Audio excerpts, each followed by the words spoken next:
आज की पहली खबर है। दिल्ली के मुख्यमंत्री अरविंद केजरीवाल ने घोषणा की है, अब दिल्ली के बुजुर्ग नागरिक अयोध्या की तीर्थ यात्रा मुफ्त में कर सकेंगे। बुधवार को कैबिनेट में अयोध्या यात्रा के लिए एक योजना को मंजूरी देने के लिए बैठक होगी। अब दिल्ली के लोग राम जन्मभूमि अयोध्या जाकर दर्शन कर पाएंगे। मुख्यमंत्री तीर्थ यात्रा योजना के तहत दिल्ली सरकार दिल्ली के बुजुर्ग नागरिकों को तीर्थ स्थानों की तीर्थ यात्रा करवाती है, जिसके आने जाने, रहने और खाने का सारा खर्च दिल्ली सरकार उठाती है। अब केजरीवाल का कहना है कि अगर उत्तर प्रदेश में हमारी सरकार बनी तो सभी उत्तर प्रदेश वासियों को भी मुफ्त में अयोध्या की तीर्थ यात्रा करवाएंगे।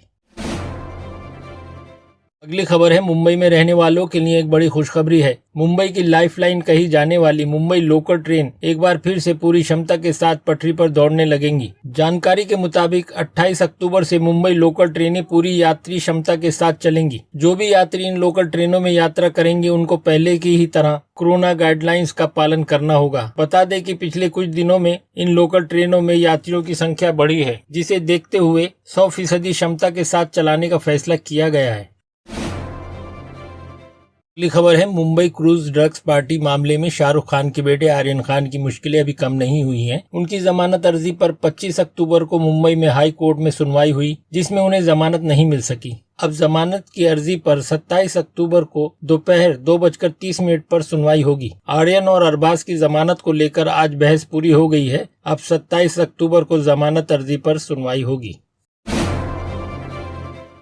अगली खबर है, रेल यात्रियों के लिए बड़ा तोहफा, सिर्फ 85 रुपए में मिल रही हैं कई सुविधाएं। अगर आप भी दिवाली पर घर जाने का प्लान कर रहे हैं तो आपके लिए खबर बहुत काम की है। सरकार द्वारा एक नई लॉन्ज शुरू की गई है। इसमें आरामदायक बैठने की सुविधा, वाईफाई, इंटरनेट सुविधा, पुस्तक, पत्रिकाओं की खुदरा बिक्री, चाय, कॉफी, कोल्ड ड्रिंक जैसी कई सेवाएं शामिल हैं। प्रधानमंत्री नरेंद्र मोदी ने वाराणसी रेलवे स्टेशन पर एक नए एग्जीक्यूटिव लॉन्ज की शुरुआत की है। IRCTC ने इसे डेवलप किया है। वाराणसी प्रधानमंत्री मोदी का संसदीय क्षेत्र है, वहाँ विदेशी सैलानियों को ध्यान में रखते हुए इसे तैयार किया गया है। इसके लिए IRCTC ने फीस तय किया है, उसे देकर इस सुविधा का इस्तेमाल कर सकते हैं। वाराणसी एक प्रसिद्ध तीर्थ स्थल है, जहां हर साल लाखों लोग आते हैं। वाराणसी के प्रवेश द्वार रेलवे स्टेशन पर विश्व स्तरीय सुविधाएं उपलब्ध कराने के लिए रेलवे समय समय पर सुविधाओं को बेहतर करती है।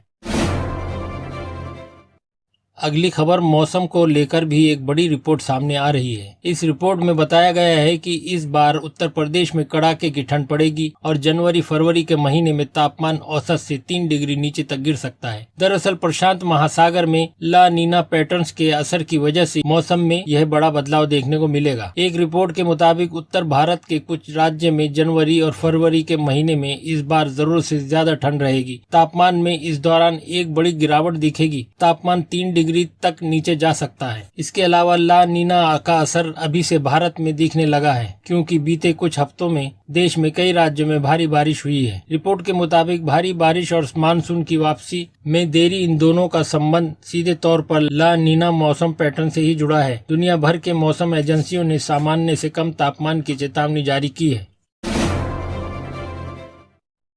आइए अब एक नजर डालते हैं विदेश से आने वाली खबरों पर। सूडान में सेना ने सोमवार को तख्तापलट कर दिया। वहां के अंतरिम प्रधानमंत्री अब्दुल्ला हमदोक और उनके मंत्रिमंडल के सभी सदस्यों को गिरफ्तार कर लिया गया है। इतना ही नहीं, करीब आधा दर्जन उच्च अधिकारियों को भी हिरासत में लिया गया है और प्रधानमंत्री को किसी अज्ञात जगह पर हिरासत में रखा गया है। मंत्रालय के फेसबुक पेज से मिली जानकारी के अनुसार सूडान में इंटरनेट की स्पीड को स्लो कर दिया गया है। सुरक्षा बलों ने पुलों को बंद कर दिया है। सरकारी टीवी चैनल पर फिलहाल देशभक्ति का संगीत बज रहा है। देश के मुख्य लोकतंत्र समर्थक संगठन और सबसे बड़ी राजनीतिक पार्टी ने अलग अलग अपीलों में सूडान की जनता से सड़कों पर उतरकर सैन्य तख्तापलट का विरोध करने को कहा है। इसके बाद हजारों की तादाद में लोग शहरों में सड़कों पर उतर आए और उन्होंने विरोध प्रदर्शन किया।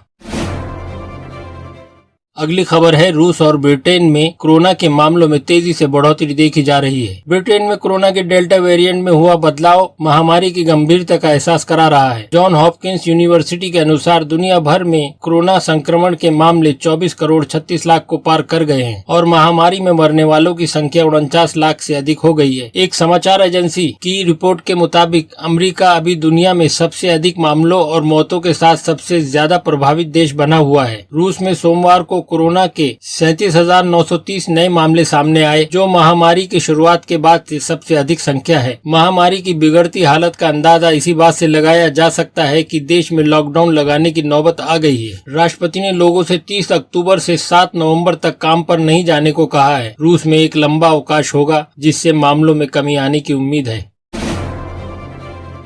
अगली खबर है, अफगानिस्तान में तालिबान के कब्जे के बाद से ही हालात बिगड़ते जा रहे हैं। लंबे समय से युद्ध की मार झेल रहे मुल्क की अर्थव्यवस्था बुरी तरह चरमरा गई है, जिसकी वजह से वहां बेरोजगारी बढ़ गई है। वहीं एक मीडिया रिपोर्ट में यह बात सामने आई है कि तालिबान की अंतरिम सरकार ने हजारों लोगों को मजदूरी के लिए पैसे देने के बदले गेहूं देने की घोषणा की है। लंबे समय से अफगानिस्तान विदेशों से मिलने वाली सहायता पर निर्भर रहा है, लेकिन तालिबान के कब्जे के बाद ये सहायता रुक चुकी है। इस योजना के जरिए तालिबान ने काबुल में लगभग 40,000 पुरुषों को रोजगार देने का लक्ष्य रखा है। तालिबान के मुख्य प्रवक्ता ने कहा, यह देश में बेरोजगारी से लड़ने और भूख से निपटने के लिए जरूरी है। अफगानिस्तान पहले से ही गरीबी, सूखे, बिजली के ठप होने और एक असफल आर्थिक व्यवस्था से जूझ रहा है। अगली खबर है, चीन में एक बार फिर से कोरोना वायरस की आहट सुनाई दे रही है। चीन के एक शहर लांगझोउ में लॉकडाउन लगा दिया गया है और लोगों से कहा गया है कि बहुत जरूरी होने पर ही घरों से बाहर निकलें, जबकि चीन में कोरोना इन्फेक्शन के 29 नए केस मिले हैं, जिनमें 6 मामले लांगझोउ में सामने आए हैं। इस शहर की आबादी करीब 40 लाख है। अधिकारियों ने बताया है कि लांगझोउ में लोगों की आवाजाही पर कड़ी निगरानी रखी जाएगी। मेडिकल ट्रीटमेंट और जरूरी चीजों की सप्लाई के लिए ही घर से बाहर निकलने दिया जाएगा। लोगों के आपस में मिलने जुलने पर पाबंदी लगा दी गई है। चीन में कोरोना वायरस के डेल्टा वेरिएंट की वजह से संक्रमण बढ़ रहा है। चीन प्रशासन बढ़ते कोरोना मामलों को लेकर काफी अलर्ट है। दोस्तों, अगर वीडियो आपको अच्छी लगी हो तो लाइक कीजिए, शेयर कीजिए, सब्सक्राइब कीजिए और सभी अपडेट के लिए हमारे चैनल से जुड़े रहिए।